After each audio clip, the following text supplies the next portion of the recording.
Salve, garrancheiros! Nesta videoaula estudaremos a literatura marginal, a literatura da geração mimeógrafo dos anos de 1970. Conheçamos os antecedentes da literatura marginal. Em 1922, com a Semana de Arte Moderna, Oswald de Andrade apresenta para a elite brasileira e também para os leitores uma nova concepção de literatura.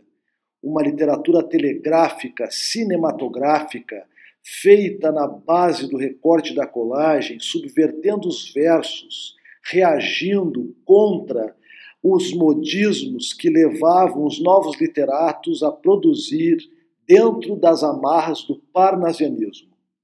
Mais tarde, ao final da década de 60, Caetano Veloso, Mutantes, Gilberto Gil, Rogério Duprat, Gal Costa, Tom Zé, entre outros, produzirão um fenômeno cultural chamado tropicalismo, que recupera, por sua vez, os ideais de Oswald de Andrade para agora a canção popular brasileira. A contra-revolução cultural do tropicalismo procurava no caos trazer a arte brasileira para o seu chão, tal como pretendeu anos antes Oswald de Andrade. Foi o que disse Armando Freitas Filho em Poesia, Viva. As artes plásticas contribuíram e muito para a literatura marginal. Em 1968, Eliot Sica apresenta o estandarte Seja Marginal, Seja Herói. De repente, começaram a proliferar os livrinhos que, mimeografados, eram vendidos nas portas dos cinemas, museus, teatros e nas mesas dos bares da contracultura. É a literatura marginal, que não se enquadra nos esquemas de merchandising das grandes editoras. Foi o que escreveu e disse Heloísa Buarque de Holanda, Poesia Jovem, anos 70. A Heloísa Buarque é a responsável por reunir os poetas marginais numa publicação à época. Poetas marginais ao sistema literário, ao sistema canônico, já que, por conta da ditadura militar, não aceitavam as publicações desses poetas, por isso, as edições eram tão artesanais, produzidas e vendidas pelos próprios artistas da palavra, nos seus guetos, em bares, em festas, na universidade. Vamos às características da poesia marginal. Os poetas inquietos e anárquicos foram principalmente contra. A poesia saiu da página impressa do livro e ganhou a rua. Ela podia ser lida nos muros, nos banheiros públicos. Ela estava à mão nos folhetos mimeografados, distribuídos de mão em mão. Recuperaram-se alguns laços com a produção do primeiro modernismo de Oswald de Andrade. Valeu-se também de vanguardas anteriores, como o concretismo. Ressurgiu assim o poema minuto, o poema piada. Experimentaram-se colagens e desmontagens dadaístas. É a poesia mutante. Percebam estes exemplos que nos levam a perceber um tanto das contribuições anteriores para a poesia marginal e suas características. Em Brasilidade em Construção, temos um poema de Oswald de Andrade, disruptivo, já dando aí origens para mais tarde aqueles três garotos, os irmãos Campos e Décio Pinhatari, produzirem a expressão concretista da poesia. É o que vocês leem em Beba Coca-Cola e no poema concreto Velocidade. Percebam que a palavra ela está agora para a visualidade, não mais tão somente para a declamação, comum, por exemplo, no século XIX. Tudo era possível dentro do território livre da poesia marginal. Não discuto com o destino, o que pintar eu assino. Paulo Leminski. Percebam que a literatura, ela extravasa os seus espaços acadêmicos e produzem um hibridismo de gêneros e partem, inclusive, para a metalinguagem. O tom é tropicalista. É proibido proibir. Canção de Caetano Veloso dá a tônica desses poetas marginais que jovens não aceitavam as imposições do regime militar, tampouco as convenções do período. E eu digo não, e eu digo não ao não, e eu digo proibido proibir, proibido proibir, proibido proibir, proibido proibir. Exemplo disso é o poema marginal de Cacaso, chamado Rito. Cadê o queijo que estava aqui? O gato comeu. Gato, filho da puta. A linguagem na poesia marginal é visual, é fragmentária. Contribuições da pop art, do próprio concretismo e, como vimos, do tropicalismo e do Oswald de Andrade e toda a sua turma da Semana de 22. Percebam a crítica às grandes marcas nesse poema marginal de Ney Leandro de Castro, 1822. Será que, de fato, nos independemos de Portugal e da Europa? Coisas assim pardas, de Ângela Melim, Canário da Terra, Marreco Chinfrim.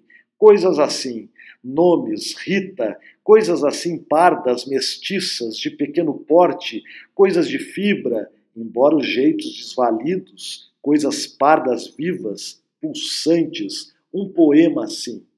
Percebam a metalinguagem da poeta Ângela em coisas assim pardas, numa linguagem cifrada, telegrafada, debochada. São marcas da poesia marginal. Captação do flagrante.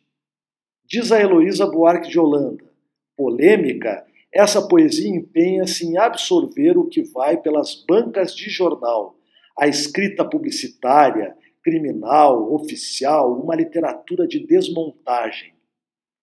Já Samira Youssef Campedelli diz que são escritos de paixão e medo, que tentam romper o silêncio e a perplexidade que tomaram conta do contexto cultural brasileiro nos anos de chumbo.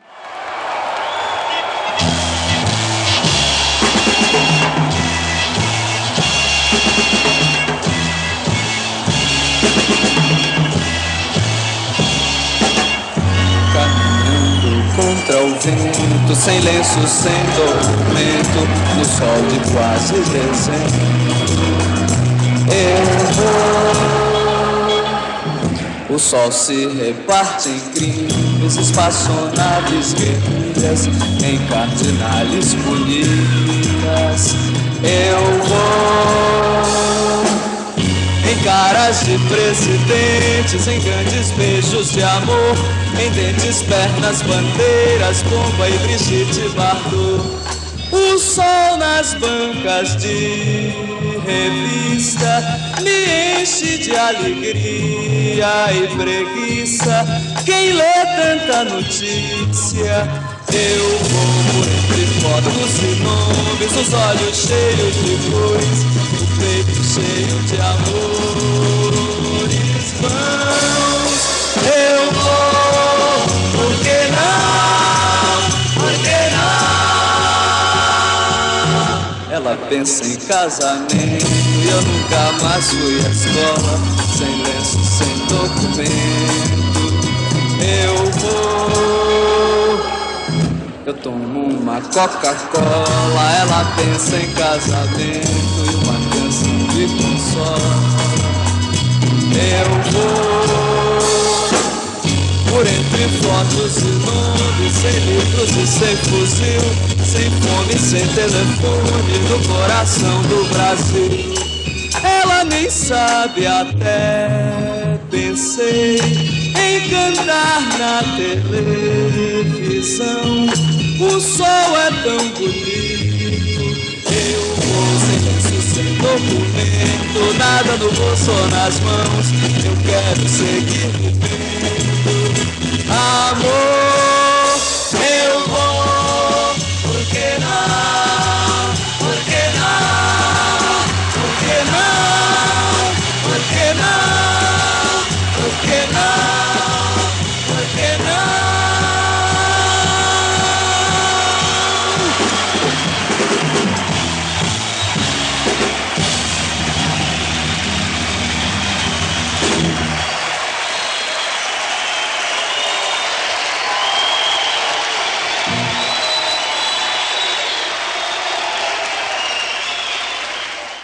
Ricardo Redisch nos dá um tanto dessa poesia caleidoscopial.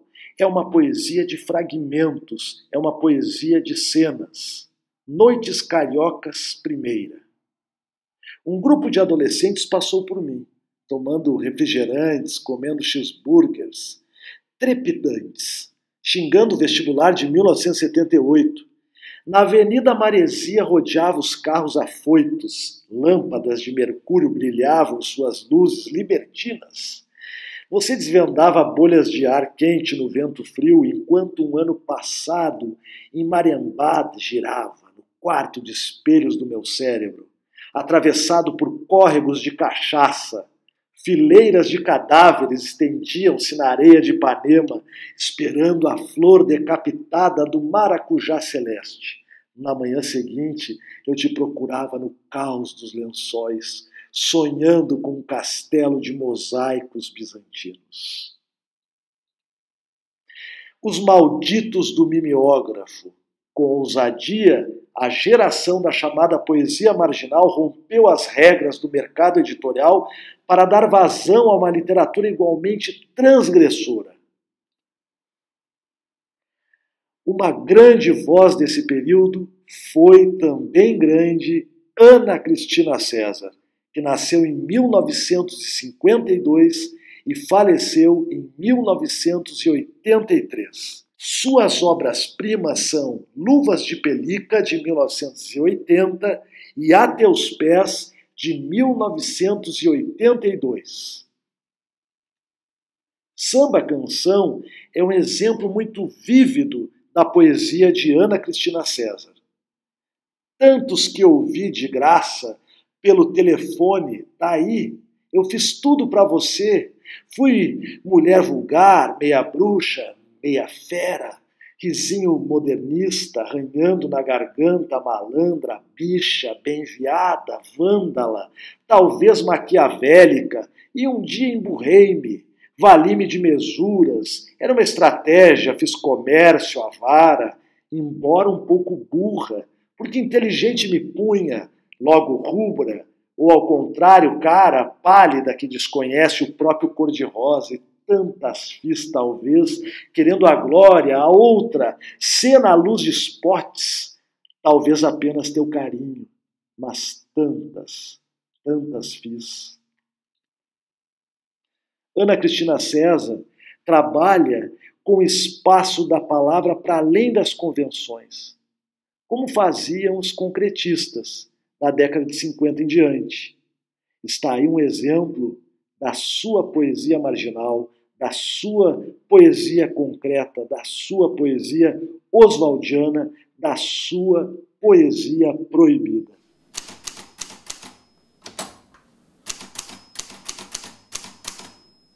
Eu conheci a Ana Cristina da melhor forma que alguém pode conhecer alguém, pelo texto.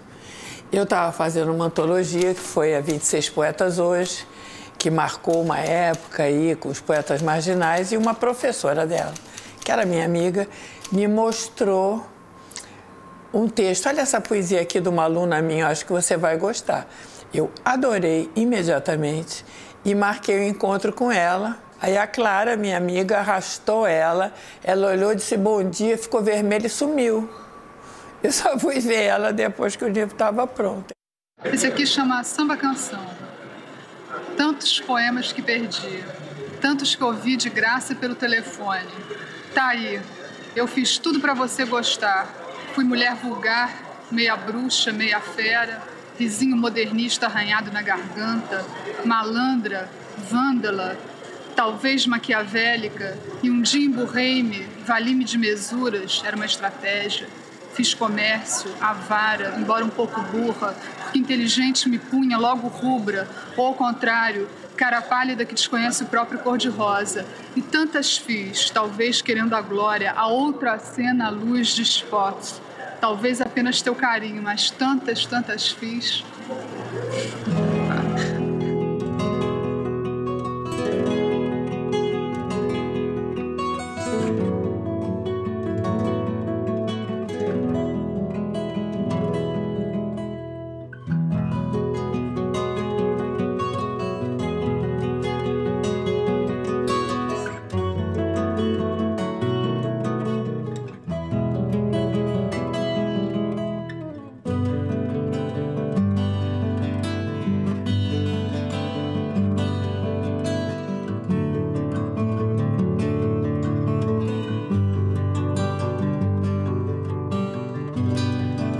Samba Canção é um poema da mulher, onde ela faz uma brincadeira, uma paródia com a música popular, tanto que o título é Samba Canção.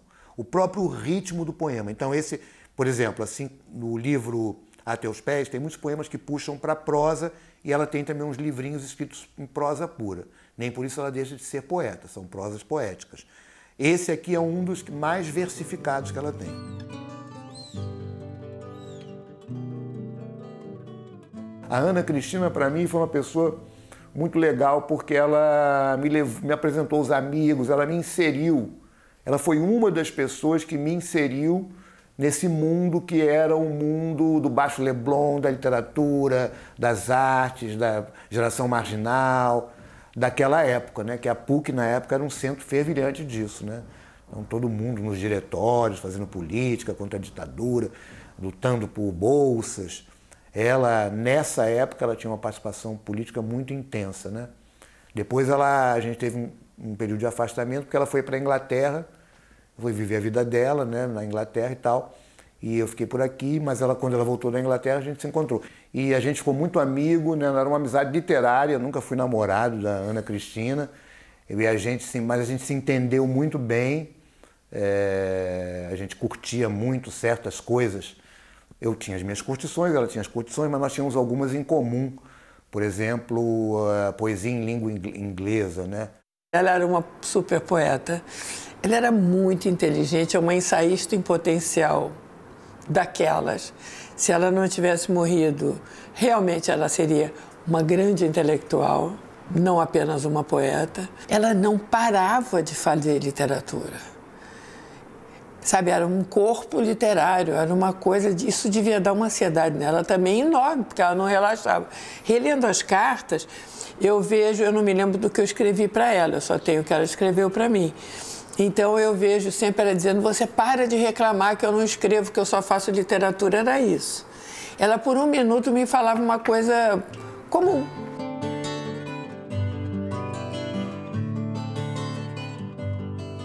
Eu estive agora no arquivo do Instituto Moreira Salles para rever lá o arquivo, né? E aí, ela com 10 anos, ela já tinha um caderno de poesia, e ela com 10 anos fez assim, a sua memória. Uma criança de 10 anos fez uma memória da sua vida de poeta, né?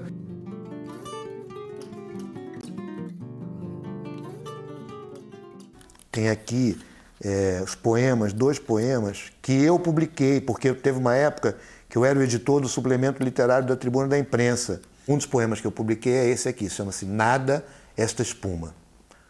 Por afrontamento do desejo, insisto na maldade de escrever. Mas não sei se a deusa sobe à superfície ou apenas me castiga com seus uivos. Da murada deste barco, quero tanto os seios da sereia. Esse foi um poema que eu publiquei dela. É um poema que erudito, mas você não precisa reconhecer a erudição para curtir o poema. Mas o título vem de lá do Mallarmé. Então, era uma senhorinha, uma senhorita loura linda, de 20 e poucos anos de idade, que já tinha lido a poesia francesa toda no original, a poesia inglesa toda no original, a poesia americana toda no original. Isso era Ana Cristina César aos 20 anos de idade. O que atrai na Ana, eu acho que a gente gruda, faz esse mito, Ana Cristina, etc., é que ela se coloca num lugar de intimidade com quem está lendo.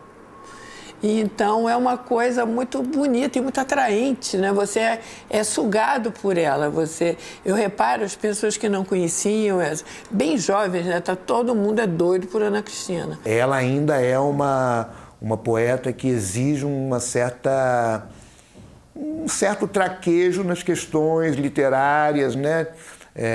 Mas assim, também se você se deixa levar pelo texto, se você não fica muito preocupado em decodificar tudo, você curte muito, porque ela tem uma linguagem muito contemporânea, na minha opinião. Ela fala de uma intimidade, às vezes irônica, às vezes complicada, mas que bate muito com a intimidade dos jovens em geral.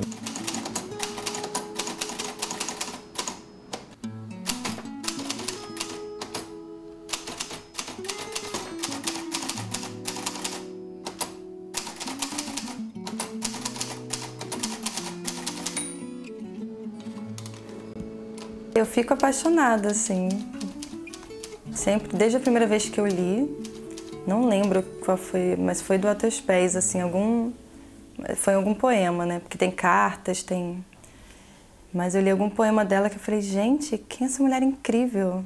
Antes de saber sobre a vida dela, assim, foi a escrita dela que me arrebatou, né. Tem uma suavidade, uma força, ao mesmo tempo, que dá uma leveza, mas também dá uma melancolia às vezes, né? Depende da nuance, né?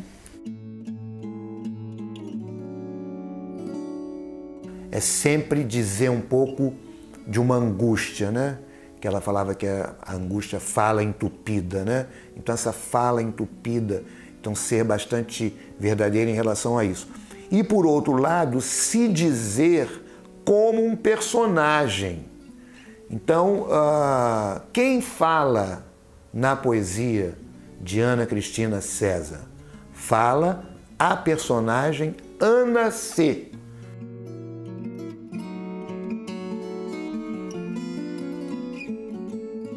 Ela falava isso de que carta e diário são essas primeiras experiências que a gente tem com a escrita. E isso reflete muito, né, na obra dela. Tem esse tom sempre para alguém, você acha até que é uma indireta para alguém, às vezes, assim. Ela era muito feminista, eu acho. As pessoas dizem que não, mas eu acho muito feminista. O negócio, ela não gostava, era das feministas dos anos 70.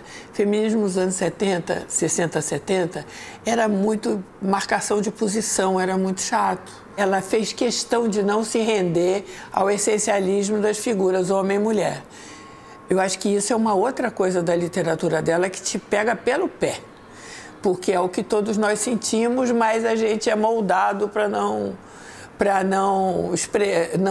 ter essa angústia visceral como ela tinha. A gente se conforma no papel de feminino e masculino. E a Ana não se conformava. Ela falava sempre pela roupa. Isso fazia dela fazer várias personas. Nesse livro Correspondência Incompleta, eu tenho fotos dela como mulher fatal. Tem uma foto dela nua, que parece uma estátua, totalmente assexuada, essa foto dela. Como é que ela conseguia ficar nua? Ela era muito sexy. Mas a foto nua era uma foto de recusa da sexualidade. Muito linda a foto. A Ana Cristina talvez não tenha ainda a popularidade que ela merece, e ela talvez venha a agregar bastante popularidade agora, justamente com a Flip, mas ela é uma poeta referencial. Eu peguei essa frase dela, que foi o título do meu trabalho, foi esse, A Intimidade era Teatro. Aí depois eu até escrevi uma frase curtinha assim para fazer cartazes, que era assim, o nome era Estratégia. Para não parecer exagero, a gente diz que é poesia.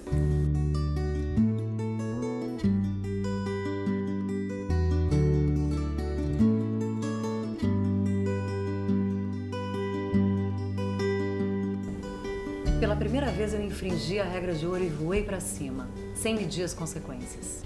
Por que recusamos ser proféticas? E que dialeto é esse para a pequena audiência de serão? Eu voei para cima, é agora, coração. No carro em fogo pelos ares, sem uma graça atravessando o estado de São Paulo, de madrugada, por você, furiosa, por você, coração, nessa contramão. Ela quis a fascinação do voo, mas não há voo, nem ovo, nem galinha. Era possível uma carta agora, assim, levantarem-se os mortos? O salto, não há fascinação, nem mar da tranquilidade, não era despedaçar um anjo para torná-lo antigo. A revelia que se vive para melhor morte. Sabe, o suicídio, né, é um pouco uma... Se você pensar racionalmente nele, mas muitas vezes o núcleo racional é o que está por trás do ato que parece irracional. Mas ele é justamente o oposto do viver a revelia, porque quando você se mata, você quer determinar o final da tua vida, né? Você não deixa, sabe, não deixa acontecer. Cacaso, outra voz dissonante do establishment literário do período. Nasceu em 44, morreu em 1987.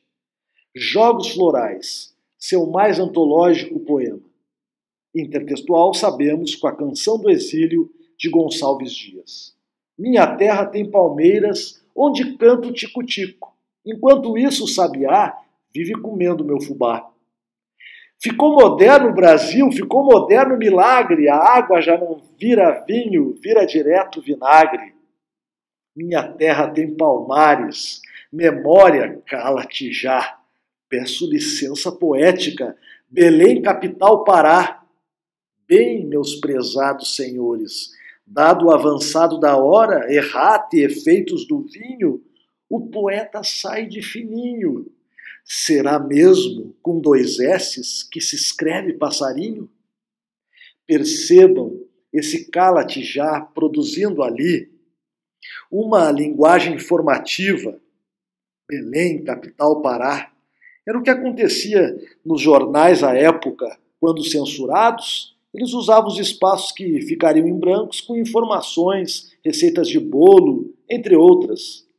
Vocês sabem que até hoje a ortografia no nosso país ela existe mediante uma lei, e aqui ela é desafiada também pelo poeta. Chacal, voz importantíssima, viva e pulsante da literatura marginal. Sua obra-prima é Belvedere. Ele nasceu em 1951 e tem aí, inclusive, transposto limites e chegado a outros leitores, inclusive fora do nosso país. Vejamos um exemplo da sua poesia marginal. Híbrida. Ai de mim, aipim. Ai de mim, aipim. Ó inhame, a batata é uma puta barata. Deixa ela pro nabo, nababo, que baba de bobo. Transa uma com a cebola.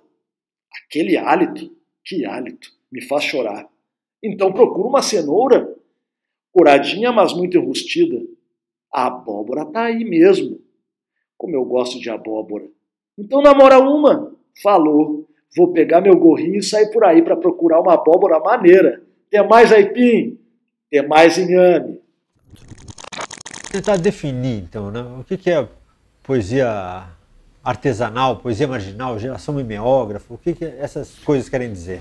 Isso tudo está ligado a um contexto da época, né? Repressão, ditadura, governo militar, golpe militar. Um grupo de jovens, do qual eu fazia parte, achou que para conversar com o mundo era bom através da poesia, através da escritura. E para expressar todo aquele sentimento de frustração do golpe e também uma expressão de júbilo diante do mundo, sabe? Isso vinha muito através da psicodelia, da contracultura, do movimento hippie. As pessoas queriam ser felizes, paz e amor e vamos em frente. Ao mesmo tempo, tinha toda aquela carga pesada da repressão e da tortura do golpe militar. Com a descoberta, né, desse Ovo de Colombo, do mimeógrafo, como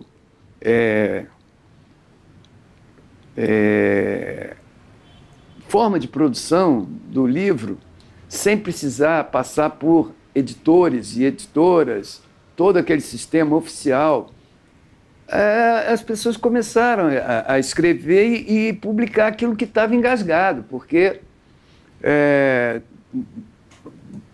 a maioria das pessoas não aguentava com aquele estado de coisas que o Brasil atravessava. Todas essas expressões de massa que tinham público, que era indústria cultural, música, teatro, cinema, estavam muito sob pressão. A poesia não, como tinha pouco público, tinha pouca abrangência, tinha espaço maior. E essa forma também do mimeógrafo foi quase um panfleto, que era distribuído de mão em mão, e a coisa funcionou. A gente já estava ligado à coisa do pop internacional, do rock and roll. As nossas leituras eram mais ouvir Jimi Hendrix, ouvir Bob Dylan, sabe? A música estava muito mais perto da gente do que a poesia, do que a própria literatura. Era aquele mundo de imagens e sons e imagens. E então havia um pouco essa dissidência. O que, de certa forma, reuniu todo mundo foi o próprio governo militar, a própria ditadura, que nos fazia unir contra um inimigo comum, sabe? Então, eu digo que havia diferenças, mas não havia divergências fundamentais. E a poesia concreta tinha determinado o final do verso, muito lateralmente, né? Eles determinaram que o verso não podia mais existir e que quem escrevesse verso estava ultrapassado. E a gente não queria saber de não pode isso. Tudo que a gente não queria não pode, porque a censura já dava um grande não pode, a ditadura. Então a gente queria era poder. Quando a gente fala marginal, esse marginal é marginal em relação à política, ao cânone ou ao mercado? Ou os três? Tá mais com cara dos três. Todas as respostas acima, né? As três, porque uma coisa ia levando a outra, né?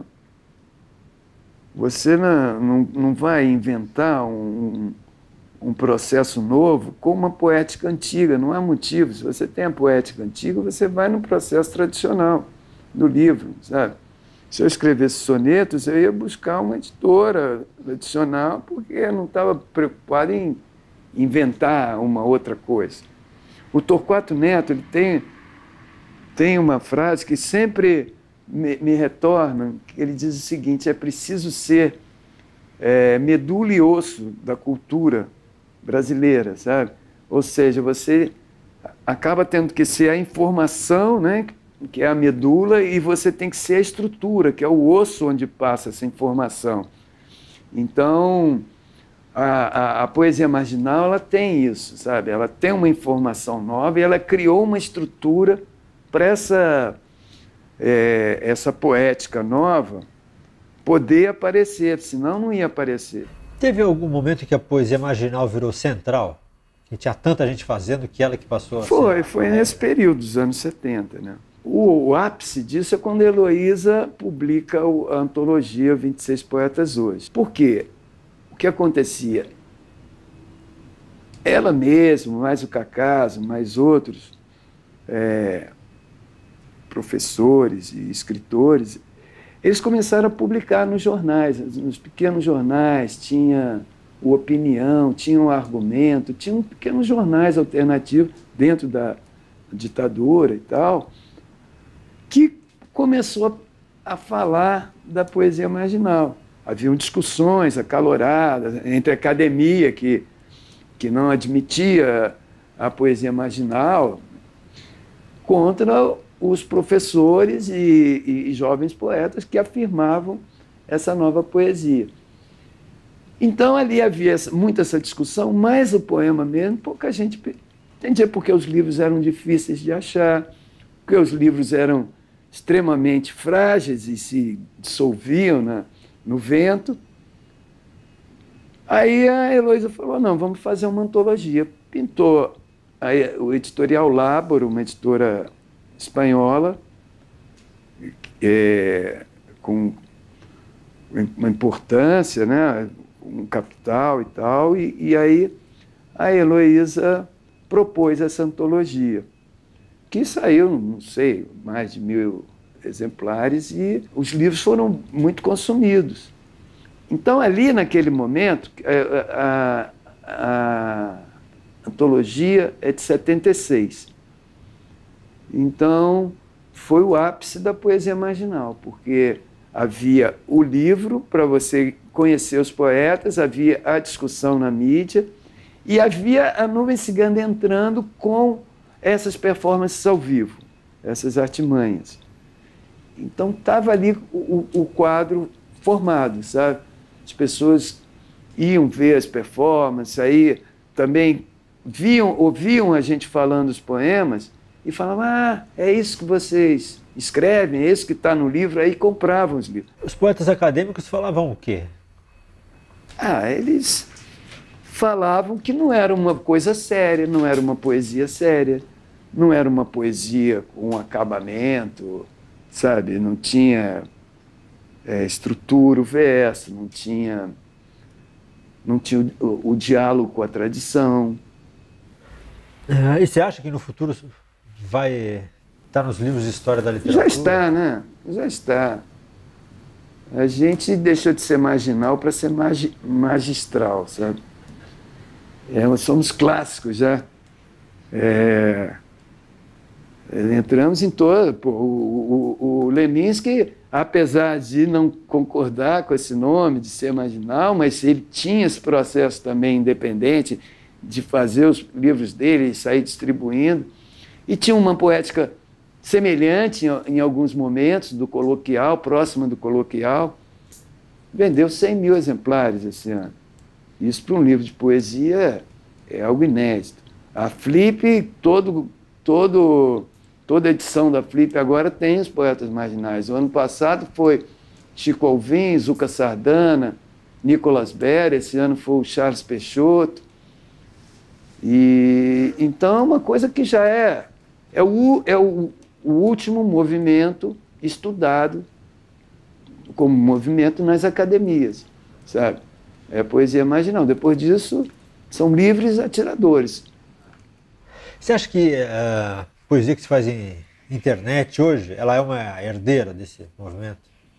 Porque tem coloquialidade, não se prende à métrica, assuntos mais espontâneos também, mais cotidianos. Ela é herdeira nesse sentido de que é do it yourself, né? Você faz e posta e tal, sem pedir licença à editora, a nada disso.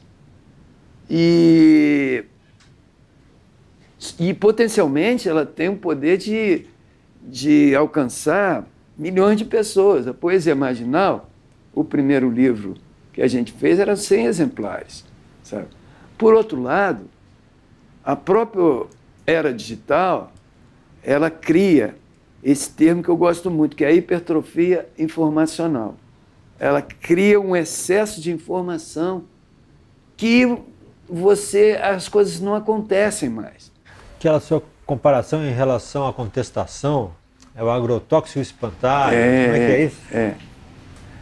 Isso aí é uma metáfora que eu criei para separar aquele período dos anos 70 para o tempo de agora. Porque muitas pessoas ficam questionando isso. Como é que a poesia... Como é a diferença entre os dois períodos? E eu criei essa imagem de que antigamente, no governo militar, você tinha um espantalho que era os militares, que era para proteger a horta lá deles dos corvos que éramos nós, que queríamos aquela horta também, queríamos nos alimentar. E o militar era aquele espantalho que era duro e cruel e mau, que torturava, que prendia e matava, Mas, ao mesmo tempo, era um inimigo à distância, um inimigo visível, que todos podiam ver, e era meio bufo, inclusive, porque era de uma estupidez sem fim, né? E, atualmente, a censura que havia naquele período, hoje ela é introjetada. O novo momento, essa economia de mercado, transforma o espantalho num agrotóxico. Quer dizer, você não vê mais o inimigo, você ingere o inimigo. E o inimigo está dentro de você. Por isso a dificuldade da experimentação hoje em dia, porque não se experimenta mais. Você vai na tendência do mercado. O que o mercado pede, você faz. Parece que não existe vida fora do mercado, sabe? Não é tão cruel e tão óbvia e tão explícita como era a ditadura, a censura na ditadura, mas é tão ou mais cruel, porque tira a tua curiosidade, o teu desejo de experimentar, a tua possibilidade de se desenvolver como artista, como ser humano, sabe? É muito cruel. Eu queria e para a gente ver como é que é o poema falado, eu queria que você falasse alguns poeminhas curtos, né? Um clássico. Vai ter uma festa que eu vou dançar até o sapato pedir para parar.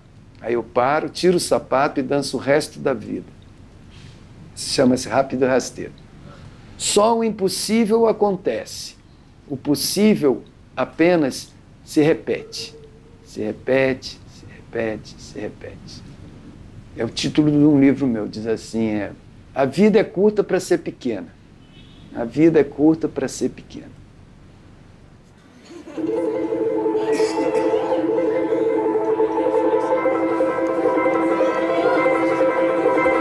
Anyone who can recite the words back to me later, I'll buy you a drink. I won't get a drink. It's in Portuguese, if you didn't know. I don't really speak Portuguese. We're working on it.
Leminski, o grande poeta, o marginal dos marginais. Nasceu em 1944, no Paraná, e morreu em 1989. Suas obras-primas são Catatal, Agora é que são elas, e Distraídos venceremos. Leamos esse seu poema tão representativo da sua obra. O assassino era o escriba. Meu professor de análise sintática era o tipo do sujeito inexistente. Um pleonasmo, principal predicado de sua vida, regular como um paradigma da primeira conjugação. Entre uma oração subordinada e um adjunto adverbial, ele não tinha dúvidas. Sempre achava um jeito assindético de nos torturar com o aposto. Casou com uma regência. Foi infeliz. Era possessivo como um pronome. E ela era bitransitiva. Tentou ir para os Estados Unidos. Não deu. Acharam um artigo indefinido na sua bagagem. A interjeição do bigode declinava partículas expletivas, conectivos e agentes da passiva o tempo todo. Um dia, matei-o com um objeto direto na cabeça.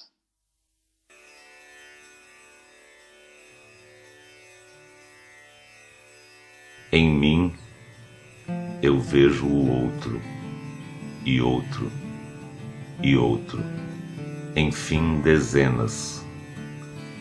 Trens passando, vagões cheios de gente, centenas. O outro que há em mim é você, você e você. Assim como eu estou em você, eu estou nele, em nós. E só quando estamos em nós, estamos em paz. Mesmo que estejamos a sós.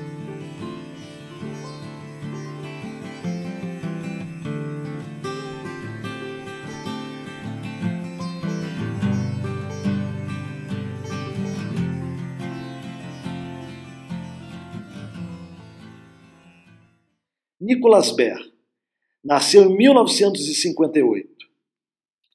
Atendemos ao seu já antológico poema Receita. Ingredientes: 2 conflitos de gerações, 4 esperanças perdidas, 3 livros de sangue fervido, 5 sonhos eróticos, 2 canções dos Beatles. Modo de preparar: dissolva os sonhos eróticos nos 2 litros de sangue fervido e deixe gelar seu coração. Leve a mistura ao fogo, adicionando 2 conflitos de gerações às esperanças perdidas. Corte tudo em pedacinhos e repita com as canções dos Beatles ou o mesmo processo usado com sonhos eróticos, mas desta vez deixe ferver um pouco mais e mexa até dissolver. Parte do sangue pode ser substituído por suco de groselha, mas os resultados não serão os mesmos. Sirva o poema simples ou com ilusões. Viva a poesia marginal! Olá, está começando agora o Trilha de Letras. Cada época produz seus clássicos que vão permanecer na história da literatura. Mas e a produção que fica de fora, excluída? Esse é o nosso assunto de hoje, a literatura marginal. E quem está aqui com a gente no estúdio para falar desse assunto é a professora, pesquisadora, escritora, crítica literária e agente secreta Heloísa Buarque de Holanda. Oi. Heloísa, seja bem-vinda. E eu falei agente secreta porque você tem realmente uma vida dupla, né? Tenho. Que é na universidade e esse interesse por literatura marginal, Tenho. como é que funciona? Eu acho que é um amor e ódio que eu tenho pela universidade. Eu adoro a universidade porque a universidade tem uma massa crítica enorme, uma inquietação no ar, assim. Tem aluno que te bota para pensar, mas, ao mesmo tempo, é um elefante branco, você não consegue se mexer direito. Então, eu inventei essa vida, essa dupla jornada, digamos. Eu faço um pouquinho fora e trago para dentro. O problema é que, quando eu trago para dentro, dá confusão. Os 26 poetas hoje, por exemplo, a academia demorou muito para aceitar. Mas muito. Diziam que não era literatura, diziam que era mal feito, que era cheio de palavrão. E agora está tudo no vestibular, é o cânone, né? É uma antologia que na década de 70 foi o lançamento dela, né? Foi o lançamento, 76. Qual é o ano? 76. 26 poetas hoje. Temos aqui a edição... Essa é a edição original? Essa é a edição original. Original, hoje em dia, a gente encontra em e-book. Em e-book. Eu tive mais uma edição que foi pelo Aeroplano, mas agora a gente só tem a da iGaláxia, que é em e-book. E está com visual espertíssimo. E aqui a gente tem vários nomes bastante conhecidos hoje em dia, né? Chacal, Ana Cristina César... enfim, vários, Geraldo Carneiro, enfim. E eu queria saber... Tem 2 acadêmicos. 2 acadêmicos. Da Academia Brasileira de Letras. Eles diziam que não era coisa séria. E como é que foi? Como é que foi a ideia de trazer essa poesia marginal? É porque eu sempre trabalhei a emergência, coisas emergentes e coisas marginais. Quer dizer, toda emergência é marginal. Estou sendo idiota. Mas, então, foi microtendências. E nos anos 70, eu estava muito triste, porque houve um esvaziamento absurdo da universidade. Não tinha mais nada lá. Eu queria sair com uma lente, procurando onde é que está a resposta. E descobri uma efervescência gigantesca de vozes na poesia, que virou palco principal da Insatisfação, e no teatro com Asdrubal, etc., um pouquinho mais tarde. E eles não estavam na cena, Eles não estavam na cena, eles não estavam na cena. E você ajudou a trazê-los? Eu ajudei a trazê-los com a antologia que, na época, eu fiquei sofrendo muito, porque eu achava que eles eram marginais, afirmavam-se marginais. Isso aqui não é marginal à sociedade, é marginal ao sistema literário. E eu trouxe eles para o sistema literário. Eu fiquei muito culpada na época. Mas hoje eu estou muito satisfeita. Ao tratá-los como marginal, tirava a marginalidade deles, né? E esse foi um problema para mim na época. Mas hoje, eles são o cânone, pronto. E uma entrevista você disse que a antologia... ela reúne várias vozes, mas ao mesmo tempo ela é uma obra autoral. Eu queria que você explicasse um pouco essa ideia. Olha, eu depois dos 26 poetas e do buchiche, do polêmica que ela criou, eu resolvi que eu ia fazer pro resto da vida antologia. E eu fiz muitas antologias. E é sempre isso, é uma coisa autoral. É quem você exclui mais do que quem você bota dentro. Então, é uma visão que é pessoal, é difícil. Eu me lembro que sempre dá briga uma antologia, né? Claro, você sempre arruma inimigos e amigos, né? Mais inimigos que amigos, porque aqui só 26 amigos contra milhares de inimigos, todo o resto é inimigo. Mas aí o Zuenir Ventura, que é meu irmão, ele me deu um conselho fantástico. Isso aí é igual a time de seleção de futebol para a Copa. Vai sempre dar errado, sempre as pessoas vão reclamar. Então, você não responde. Aí eu nunca comprei essa polêmica de quem não estava. Né? E deixa claro que é a sua visão, ou seja, um recorte específico. É o que eu gosto, é claro. Que talvez deixe de fora pessoas que também são importantes. Aqui, por exemplo, tem um erro absurdo, quer dizer, uma falha técnica absurda, que é a falta do Leminski.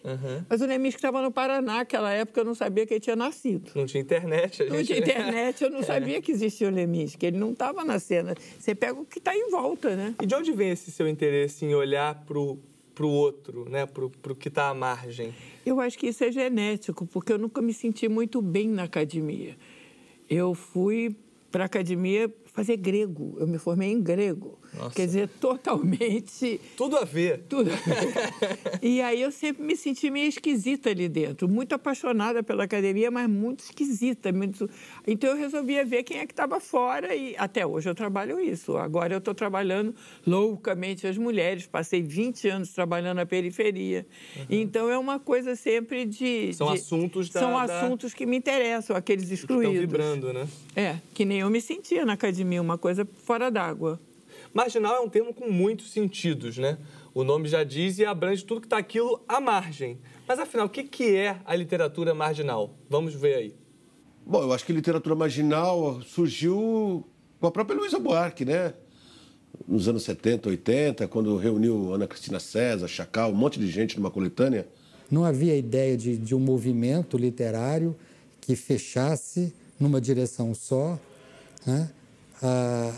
O marginal também trazia isso, né?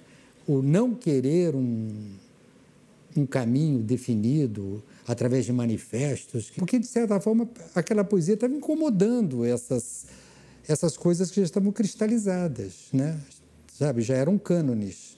João Cabral já estava se transformando num cânone da literatura. Com o movimento concreto também já estava se canonizando e buscando essa canonização. E nós éramos contra todos os cânones. E aí surgiu, de repente, esse termo, poesia marginal. Marginal a tudo isso, marginal ao sistema político, marginal às editoras, marginal às livrarias, marginal nesse sentido, né? Eu gosto de falar que eu faço literatura periférica, porque é uma literatura que nos pertence, nos diz de onde a gente vem, para o que a gente quer. Quando falo literatura periférica, não quero dizer que literatura marginal seja ruim esse termo, né? Mas é que periférica diz de onde a gente vem, assim, eu acho... É como diz, literatura grega, né? Feita pelos gregos. Literatura romana, feita pelos romanos. Literatura negra, feita pelos negros. Literatura periférica, para gente que mora na favela, na periferia. Ah, mas eu não moro em Alphaville e queria fazer. Posso? Pode, mas não vai ficar bom, né? É ótimo. Mas não vai ficar bom, é ótimo. É ótimo. Mas agora uma provocação. Diga. O Sérgio, ele fala que você em Alphaville pode querer falar sobre o negro, falar sobre a periferia e tal. Ele fala, mas não vai ficar bom, né? E você, por não ser da periferia, você, ao fazer essa seleção, como é que você se coloca nesse, né? Excelente. Nesse cenário? Excelente pergunta. Eu fui com muito cuidado e eu não fiz seleção nenhuma. Eu nunca publiquei uma antologia de poesia marginal da agora. O que eu fiz? Eu criei uma coleção no Aeroplano chamada Tramas Urbanas e dei a voz a cada um. Eu publiquei eles. O Sérgio Vaz, inclusive, tem um livro publicado por mim, o Buzo tem. Foi vários projetos da periferia. Porque além de tudo é editora, né? Só lembrar, além de tudo, além de Agente Secreta. Exatamente. Editora. Eu editei eles, eu não abri o bico, porque eu acho que realmente esse momento de tomada de voz da periferia é para a periferia falar. Eu dei o canal só. Né? Não, jamais selecionaria. Eu dei o canal. E por que poesia especificamente? Ou seja, por que, em vez de fazer uma antologia de contos ou... Porque eu sou fissurada em poesia a vida toda. Eu só trabalhei poesia e eu tenho paixão por poesia. Mas a paixão aí é minha, não é porque seja mais importante do que outra coisa. Mais importante ou menos importante. Eu fiquei curioso, falei, sempre mas poesia. Mas é minha paixão. E aí entra justamente a sua subjetividade, né? Entra aí é a minha paixão. O seu lado, né, dessa história. Que cena literária você acha que hoje está à margem? E que autores também, se possível, alguns? Você está falando de periferia ou de tudo? Periferia tem muita gente boa. Periferia eu vou dar... É muito ruim dar nome, porque eu, para começar, eu disse que eu não selecionava. Mas para o espectador é interessante ele poder procurar. Atrás, claro. Você tem o Sérgio Vaz, você tem, por exemplo, o Ferrez, que é fundamental, você tem o Nelson Maca, que é incrível, o Gog em Brasília, que arrebenta, a Dinha, eu vou parar de dar nome, porque senão eu vou começar a fazer uma antologia. Mas eu não vou deixar de falar da Dinha, porque a Dinha é tudo. A Dinha é uma poeta incrível que publica do Sarau do Sérgio Vaz e que é inacreditável. Agora, hoje, o que eu acho que eu estou dando força e que eu estou fissurada e enrolada até a cabeça é com as mulheres. As mulheres não estão fáceis. E na periferia... Que bom que elas não estão fáceis. Mas elas estão maravilhosas. Elas realmente, essa quarta onda do feminismo é tudo. Eu estou escrevendo um livro para a Companhia das Letras agora sobre a quarta onda do feminismo. E na periferia, as mulheres estão mandando ver. Tem agora os saraus das mulheres, especificamente das mulheres, e tem o slam, que é um novo formato, que é uma batalha de poesia. E que as mulheres estão arrebentando. O slam das Minas, a Luísa Romão. A Luísa Romão é incrível e ganha. Você ganha, é um jogo. Você vai, faz uma batalha, o público vota, alguns escolhidos na hora do público votam e tem o vencedor. E são incríveis. Tem a Mel Duarte, que ganhou não sei o quê, agora tem a Luísa Romão, que ganhou a última Flup. Aí é de matar. As mulheres estão incríveis. No slam, então, porque o slam é importante porque é performance também. Então, atitude. Você não pode levar instrumento musical, não pode levar nada. É só você, sua voz e o texto. E a força da palavra. E aí as mulheres realmente estão exorbitando. E como é que funciona, trazendo aquele sentido de marginal é que a gente estava falando antes, não de periferia, né? Justamente reunida agora no 26 Poetas hoje. Por exemplo, quando a Ana Cristina César é homenageada da Flip, ou seja, quando os autores marginais são abraçados pelo sistema, mas ainda assim vendidos como marginais, né? Mas um eu jogo acho curioso, né? É um jogo curioso, é um jogo do consumo, é isso mesmo. A minha aposta é que a próxima, eu não vou ver provavelmente, porque essa próxima vai demorar uns anos. Sejadinha, a próxima homenageada da Flip. Daqui a 20 anos. Daqui a 20 anos vai ser uma delas. Ah, que legal. Vai ser da periferia e vai ser uma mulher. Desculpa, Sérgio Vaz. Tudo bem, acho que ele não vai se importar. Ele não vai se importar não, porque no dia 8 de março ele faz uma coisa sensacional chamada o ajoelhaço. No sarau dele. Todos os homens se ajoelham, pedem desculpa às mulheres e recitam um poema para elas. Olha que incrível. Isso é a invenção do Sérgio Vaz. Ele já está antenado que o futuro é esse. O futuro é esse. E o presente também, né? Também, felizmente está se transformando. Também. Antes do nosso intervalo, vamos conferir o quadro Dando a Letra. Se você tem um projeto legal, interessante para divulgar, entre em contato com a nossa produção e manda o seu vídeo para a gente, que a gente tem prazer de mostrar aqui. Vamos ver. Eu preciso falar. Século XXI, onde tudo é comum. Policial que confundiu o nego com traficante matou. Foda-se, era só mais um. Esse é o Brasil e esse aqui é meu povo. Eu aposto 100 mil contigo que amanhã ele confunde de novo. Amanhã, depois e novamente. De 10 traficantes que morrem, 9 é inocente. Mas como ser traficante e inocente ao mesmo tempo na vida? É só dizer que é traficante e pronto, todo mundo acredita. Até eu acredito no que foi dito pelo Supremo Veredito. E ai de mim se não acreditar, talvez não passe nem mais um dia vivo. Mas eu sou traficante também, hein? Representante de Coelho Neto. A minha indole é a leitura e meu fuzil é o papo reto. Século XXI, onde tudo é comum. Eu tenho pergunta dentro de mim que me segue como sombra. Eu vou abri-la com você, se você puder me responda. Por que o rico pode e a gente não pode? Porque nós usamos Xperia enquanto eles usam iPod? Ou porque ele usa 50 ternos diferentes e eu tô sempre com o mesmo short? Por que o rico é informante e o pobre é X9? Por que o rico é portador de arma e o pobre é marginal com revólver? Por que o rico recebe carinho e o pobre recebe sacode? O rico me vê do outro lado dessa telinha. A minha casa inteira, na dele, não dá a cozinha, mas ele vai dizer que eu sou maluco, que eu não sei nem do que eu tô falando. Mas o que ele tem me ver na TV é meu verdadeiro cotidiano.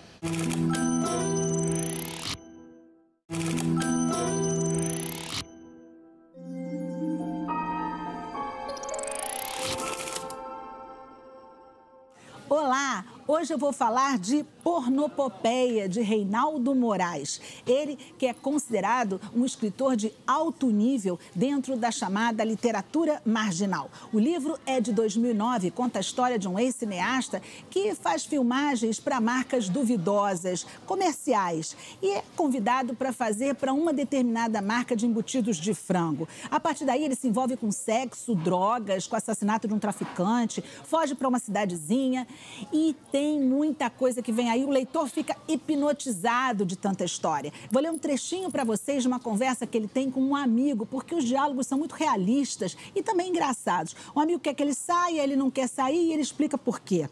Sobre o que esse roteiro que você está escrevendo? Sobre um tema da maior transcendência espiritual.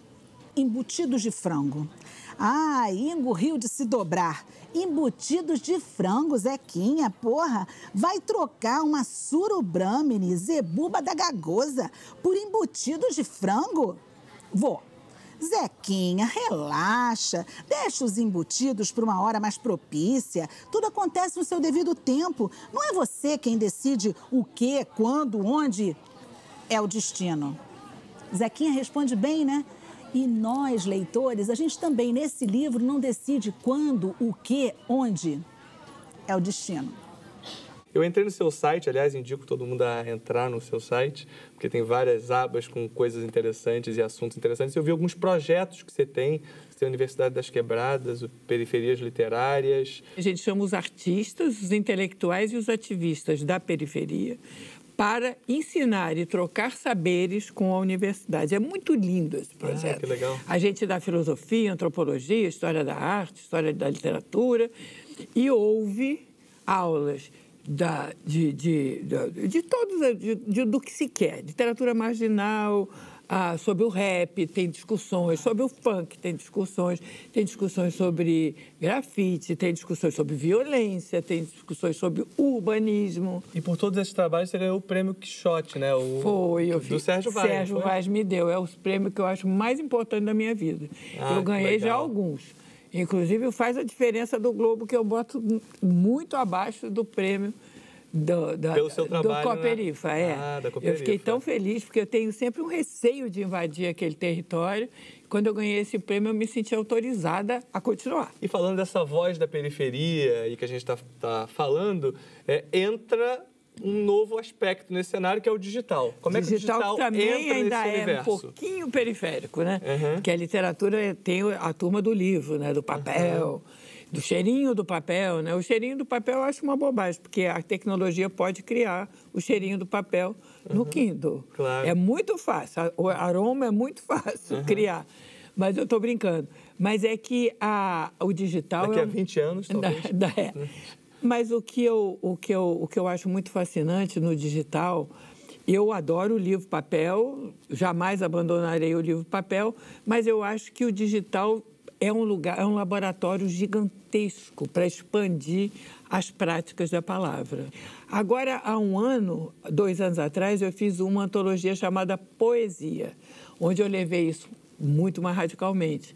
Eu estou trabalhando agora no Fundão, antes eu trabalhava na Praia Vermelha, no Fundão é o grande campus da UFRJ, então é muito perto da engenharia.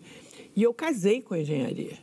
Então é maravilhoso, porque tem vários poetas da agora que eu entreguei para os engenheiros. Então eles puderam inventar. O do Omar Salomão, por exemplo, o texto vem e vai derretendo. Ai, que incrível. Na Laura, o texto tem é um caderno pautado e as palavras vão mudando de linha. O do Ferreira Goulart é incrível, porque é um poema concreto dele que ganhou uma animação e começou a se mexer. O que mais? O Antônio Cícero é conhecidamente um leitor excelente. Então, eu peguei um poema dele e ele interpreta várias vezes com interpretações diferentes. É um horizonte gigantesco. E é uma maneira também de um jovem escritor entrar nesse universo. Fora isso, ele cria comunidades e, do ponto de vista da divulgação, é enorme. Mas eu estou fazendo experiência na área de palavra expandida, da expansão da palavra, que é uma cachaça também, você não larga mais. Não larga mais e tem 1000 possibilidades. 1000 possibilidades. Agora eu estou fazendo uma editora nova. Que legal. Com o Gringo Cardia, que se chama Livro Elétrico. Cuja proposta é essa. Essa. É, toda virtual. E ela está apostando em experiências. Eu estou lançando para logo em agosto o selo e 2 livros meus. Um chama-se Cultura em Transe, Brasil anos 60. Eu peguei tudo que eu fiz sobre os anos 60 e inseri vídeos, fiz novos áudios, fiz o diabo. Você vai clicando e fiz pesquisa de jornal, fiz pesquisa de documentos. Então, por exemplo, o ato institucional número 5, você vê ao vivo. Eu escrevi umas besteiras lá, mas o que interessa é o cara falando. Você vê o debate no vídeo. E você tem o documento na mão, e você tem manchete do Jornal do Brasil. Aquilo, né? É uma imersão no momento. Diferente, né? Fiz também o segundo livro chamado Os Marginais, Brasil anos 70, que amplia o meu trabalho, que era só sobre os poetas, amplia para artes plásticas, cinema, Júlio Bressani e Rogério Sganzella, assim, cinema marginal que chamava, né? Poesia marginal, tem o Asdrubal, tem a música, os Novos Baianos, tem artes visuais, que era uma coisa louca, o Cildo Meirelles, Zé queimando frango, queimando galinha no meio de um evento chamado Tiradentes, que é uma alegoria clara à ditadura, está fazendo por fora. É como se é a arte fazendo um retrato da sociedade. Exatamente, né? Mas com todas as mídias que você tem direito, que é para reviver aquilo. Você acha que esse é o futuro do livro? Não, eu acho que o livro é livro e palavra expandida é palavra expandida. Mas não é literatura? Você não acha que uma... Eu acho que fica entre o documentário e a literatura. Eu acho que é. No caso da poesia, é uma imersão na tecnologia que expande alguns limites. Você vê, você pensar na poesia concreta, estava ali. Claro. Verbo, voco, visual, só que era no papel. Só não mexia, Agora, não verbo, derretia. você ouve, voco, você ouve, verbo, você lê, voco, você ouve, visual, você tem ali recursos visuais gigantescos, de imersão sonora. Eu chamo de prática da palavra, para não me chatearem com esse negócio de que eu digo que não existe mais literatura. E eu estou aqui te forçando a falar literatura. Mas literatura está aqui, e ela existe. Agora, tem um formato expandido. Esse formato expandido... Porque eu estou falando de e-book, porque e-book normal é o livro, na mesma outra plataforma mais portátil, porque não mudou em nada a tecnologia do livro. É bem diferente você clicar e abrir o vídeo, você olhar o documento. Outra coisa, é uma coisa participativa diferente. Claro. Então, eu acho que tem isso que eu acho que vai ganhar um nome, de repente. Mas eu acho que é um horizonte infinito para você entrar. Sem dúvida, incrível, né? Incrível. A gente não tem dúvida de que a poesia é capaz de transformar vidas, mas na periferia, onde muitas vezes faltam muitas coisas, serviços básicos, né? Essa transformação tem um significado ainda maior. Vamos ver o que o Sérgio Vaz tem a dizer sobre a transformação que a poesia fez. Eu achava que ser poeta era escrever difícil. E às vezes eu fazia uma poesia e nem eu entendia, porque eu achava que era isso. Aí alguém me perguntava, o que você quis dizer com isso? Eu falava, você não entendeu? Mas na verdade eu também não tinha entendido, né? E aí eu acho que quando eu comecei a ler Pablo Neruda, João Cabral, Cecília Meirelles, essas pessoas assim, aí eu vi a força da palavra, né? Através da delicadeza, do lirismo, a facada que vinha, o foice, né? Aquela coisa da noção de chamar a vida. Antigamente, a gente escrevia a poesia com rancor, com raiva, com ódio. E com o tempo, a gente foi mudando a poesia porque a poesia começou a mudar a gente, né? E a gente que estava só preocupado com a ética começou a se preocupar com a estética. É uma coisa linda, cara, quando você descola alguém que falava, puta merda, então isso que é poesia, cara. Eu li o livro, nossa, mano! Aquele brilho nos olhos, né? As pessoas se emocionarem ainda, se arrepiar. Porque eu acho que o grande segredo da literatura é emocionar, né? E eu vi muito disso, cara. Gente com os olhos em brasa. Ainda que a gente não tenha mudado a vida de muitas pessoas, mas as poucas que foram mudadas, como a minha, né? Foram muito importantes, porque, de alguma forma, a gente colocou o polegar na história.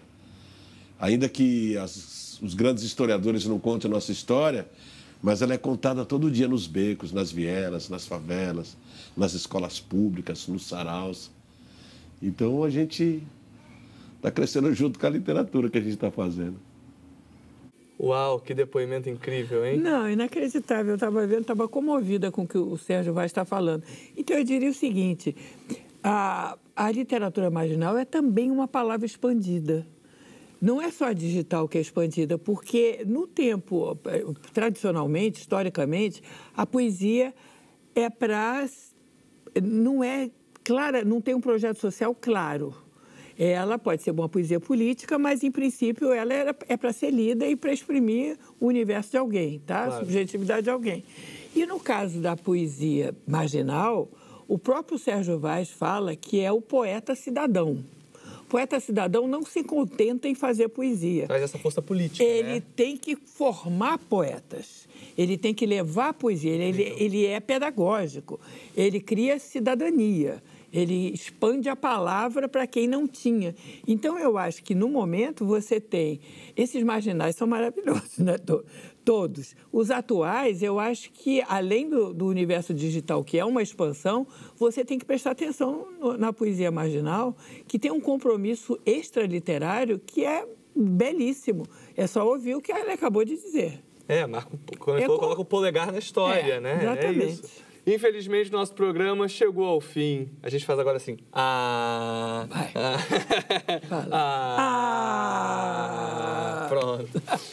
Esperamos vocês aqui na semana que vem com mais bate-papo sobre literatura. Obrigado, Heloísa. Foi ótimo. Adorei o nosso papo. Adorei ter vindo. Trilha, o caminho da literatura passa aqui na TV Brasil. Até semana que vem. Valeu!